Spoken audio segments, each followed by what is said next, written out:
Okay बच्चों, in part number 2 बेटा we learn about the volcano. Okay, a natural disaster. Volcano refers to an opening in the earth crust from which the motions, lava, rock, fragment, ashes, dust and gases are ejected from below the earth surface.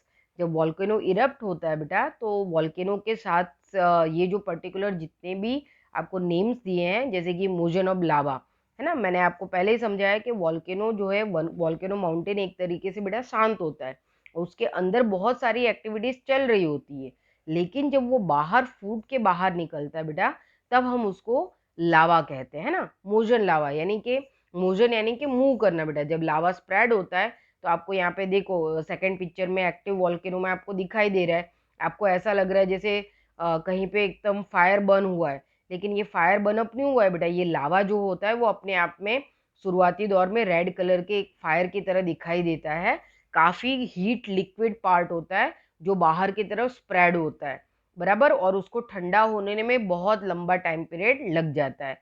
ये जो लावा है उसके साथ साथ बेटा rock, fragment, edges, एक तरीके की राख बेटा, डस्ट है, अलग अलग टाइप के गैसेस फॉर्म्स है, ये अर्थ के इंटीरियर पार्ट में जो है इजेक्टेड होते हैं. और इसके साथ जब ये लावा स्प्रेड होता है, ये बाहर निकलता है बेटा, तो उसके साथ साथ ये सारा मटेरियल भी अर्थ सरफेस के ऊपर आ जाता है. अब यहाँ पे आपको 2 पिक्चर्स दिए बेटा, उसमें आपको बताया है कि डोरमेट वॉल्केनो है बेटा, जिसमें से सिर्फ आपको स्मोक, धुएं जैसा निकलता हुआ दिखाई दे रहा है.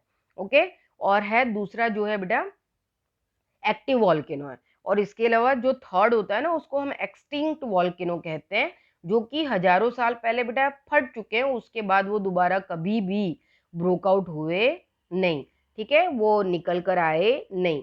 तो यहाँ पे हम देख सकते हैं बेटा कि डॉर्मेट वॉल्केनो जो कि ऑलरेडी एक्टिव वॉल्केनो जैसा ही है, लेकिन बिल्कुल सुसुप्त अवस्था में बेटा, शांत अवस्था में पड़ा है, उसमें से हमको दिखाई देता है कि उसके इंटीरियर जो पार्ट है उसमें एक्टिविटीज तो होती जा रही है, प्रेशर क्रिएट हो रहा है, वेपर बन रहा है, वेपर स्मोक में कन्वर्ट होके बाहर की तरफ निकल कर आ रहा है, तो ये डॉर्मेट वॉल्केनो है. लेकिन एक्टिव वॉल्केनो जो कि पर्टिकुलरली हमेशा उसमें से जो लावा है बेटा वो बाहर की तरफ स्प्रेड होता है, तो उसको हम एक्टिव वॉल्केनोज कहते हैं. कुछ ऐसे एक्टिव वॉल्केनोज होते हैं जो समय समय पर फटते हैं बेटा, तो यहाँ पे आप देख सकते हो volcanic eruption occur due to the 4 main reason. ठीक है बेटा, वॉल्केनिक इरप्शन 4 मेन रीजन से होता है बेटा. एक तो है high temperature in the interior of the earth. Earth का जो इंटीरियर पार्ट है बेटा, समझ लो कि ये वॉल्केनो माउंटेन है बेटा, तो उसका जो इंटीरियर पार्ट है उसमें टेम्परेचर का हाई होना, तो ये याद रखना. फर्स्ट वाला बेटा हाई टेम्परेचर, धीरे धीरे अंदर टेम्परेचर का बढ़ना. ओके, सेकंड है क्रिएशन ऑफ मैग्मा, क्योंकि ऑलरेडी वॉल्केनो फॉर्म में क्या होता है बेटा, मैग्मा तो होता ही है. अब ये मैग्मा और भी ज्यादा मेल्ट होगा, किसकी वजह से, टेम्परेचर हाई होने की वजह से, तो मैग्मा का क्रिएशन होगा. Creation of the gases and vapour, बराबर, अलग अलग तरीके के बेटा गैसेस फॉर्म है ना, गैसेस का और वेपर्स का. गैसेस बाद में वेपर में कन्वर्ट हो जाती हैं, ठीक है, क्योंकि जैसे जैसे टेम्परेचर की वजह से गैसेस जो है, पर्टिकुलर मैग्मा जो है वो ज़्यादा एक तरीके से देखा जाए तो हीट अप होता है. जब वो हीट होता है बेटा, तो उसमें से वेपर यानी कि भाप बनती है बेटा, फिर ये जो पर्टिकुलर वेपर है वो गैसेस में कन्वर्ट हो जाती है. ठीक है, तो यहाँ पे हम देख सकते हैं कि वेपर में क्रिएशन होना, गैसेस में क्रिएशन होना, कितनी सारी एक्टिविटीज चल रही है. And rising of the magma towards the earth surface, ये तीनों एक्टिविटीज होने के बाद जो पर्टिकुलर सिचुएशन क्रिएट होती है उसमें मैग्मा जो है राइज अप होता है बेटा, यानी कि ऊपर की तरफ उठ के आता है बहुत ज्यादा प्रेशर के साथ. और जब ये पर्टिकुलर वॉल्केनो फॉर्म इस प्रेशर को नहीं झेल पाता है, क्योंकि बाहर के तरफ से भी उसके ऊपर प्रेशर बन रहा है, ऐसी कंडीशन में लावा जो है फूट के बाहर निकल जाता है, यानी कि मैग्मा जब बाहर की तरफ स्प्रेड होता है तब हम उसको लावा कहते हैं. तो ये पूरी की पूरी 4 फंक्शनिंग है जिसकी वजह से बेटा वॉल्केनो इरप्ट होता है. अब इसी चीज को आपको डिटेल्ड में, जो मैंने आपको अभी फिगर वर्क के साथ इन 4 ऑप्शंस को समझाया ना, वही आपको यहाँ पे थियरी में डीपली आपको लिख कर समझा कर दिया हुआ है बेटा.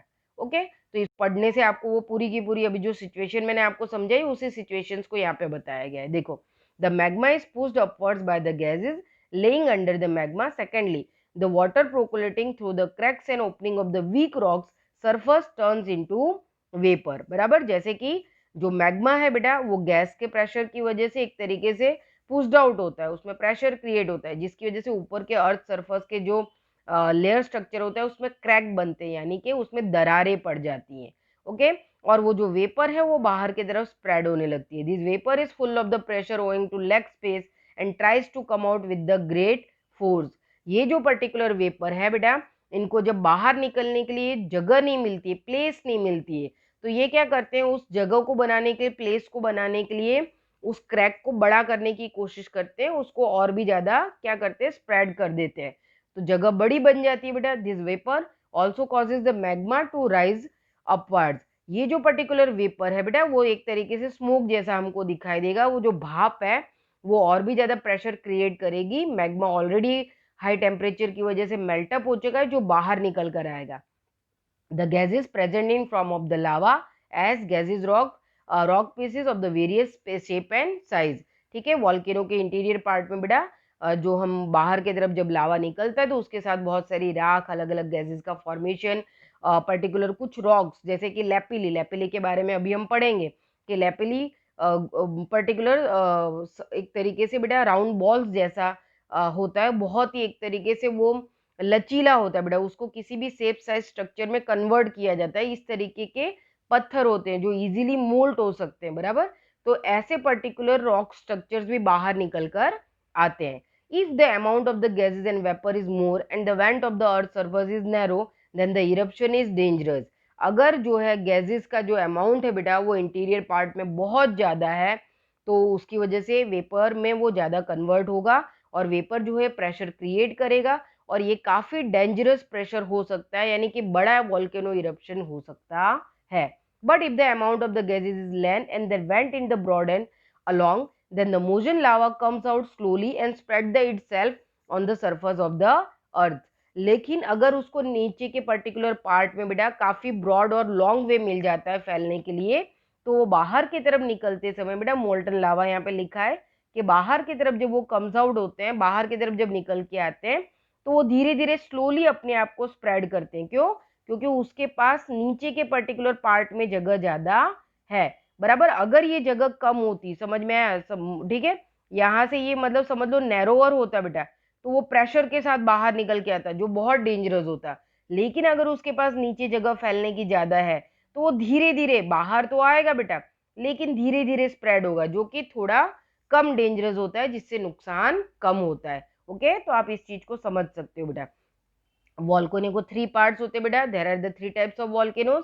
एक्टिव वॉल्केनो जो कि हमने अभी ऊपर पिक्चर वर्क में देखा, डॉर्मेंट वॉल्केनो जो कि सुसुप्त अवस्था में पड़ा रहता है बेटा, और एक्सटिंक्ट वॉल्केनो जो कि हजारों साल पहले बेटा एक तरीके से बिल्कुल एक्टिव होके बिल्कुल शांत हो चुके हैं, और पिछले हजारों साल में कभी ऐसी कोई मूवमेंट देखने को मिली नहीं। इस वजह से इनको एक्सटिंक्ट यानी शांत पड़े हुए वॉल्केनोज कहते हैं। Volcanoes are found at the various places in the world. There is only one active volcano in India, and that is in the inside of in islands of Andaman and Nicobar. हमारे India के अंदर बेटा एक ही active volcano है जो हमारे island group Andaman Nicobar पे है। Volcanic eruption at any place और the reasons lead to massive destruction in the local area. बेटा जब वॉल्केनो इरप्शन के आसपास के जो लोकल एरियाज है बेटा, उसमें हमेशा मास डिस्ट्रक्शन होता है, बहुत बड़े बड़े पैमाने पे जब भी वॉल्केनो इरप्ट होता है तो वहाँ नुकसान होता है, बराबर। जैसे आप अगर जापान की बात करें बेटा, तो जापान में अर्थक्वेक की वजह से बहुत ज़्यादा मास डिस्ट्रक्शन हमेशा होता है। क्यों? क्योंकि जापान जो कंट्री है बेटा, वो एक तरीके से देखा जाए तो अर्थक्वेक का पर्टिकुलर एक लैंडफॉर्म एरिया है जो हाइपोसेंटर और एपिसेंटर का ही पार्ट माना जाता है। वो उस तरीके के पर्टिकुलर पॉइंट पे बना हुआ है, जिसकी वजह से वहाँ पे हमेशा अर्थक्वेक्स आते हैं और मास डिस्ट्रक्शन कई बार होता है। ओके, तो यहाँ पे हमने बेटा अर्थक्वेक और वॉल्केनो इनके पर्टिकुलर टाइप्स के बारे में देखा, इनके अकरेंस की पूरी प्रोसेस को हमने समझा। नेक्स्ट पार्ट में बेटा हम वॉल्केनो के बेनिफिट्स के बारे में देखेंगे। Okay, thank you.